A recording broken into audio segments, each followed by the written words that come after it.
States in the Northeast are taking steps to make sure nursing homes are safe as the pandemic wages on. For example, Connecticut's Governor Ned Lamont says these homes are safer because residents and staff have been vaccinated. And Massachusetts Governor Charlie Baker says even though the state is lifting mask requirements, face coverings will still be standard procedure at nursing homes. The president of United Methodist Communities, Larry Carlson, gives us an insight into the state of his nursing home in New Jersey. He says families are grateful for the safety protocols, but his assisted living facility is battling a staffing shortage. Well, people do double duty. They work a double. We have the management team serving in the dining room. And but at the end of the day, we've been able to, especially during this Omicron, we've been able to keep the virus outside of the building. And our residents who did get it really got it when they went outside and visited, or went to visit their families.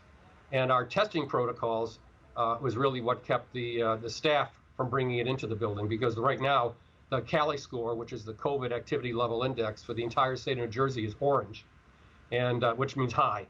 And so that means our staff are tested twice weekly, but there are no restrictions for visitation.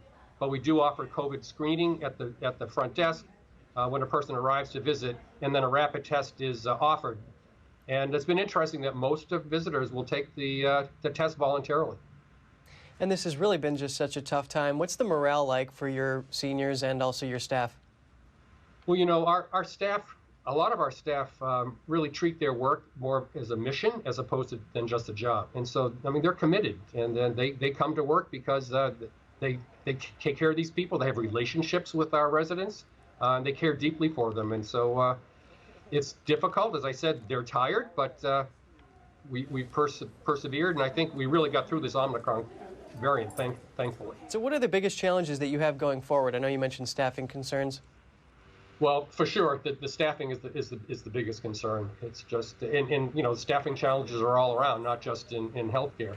And really, it's just to convince people that long-term care is a safe place to be. Senior living is a safe place to be, and probably safer than down the street.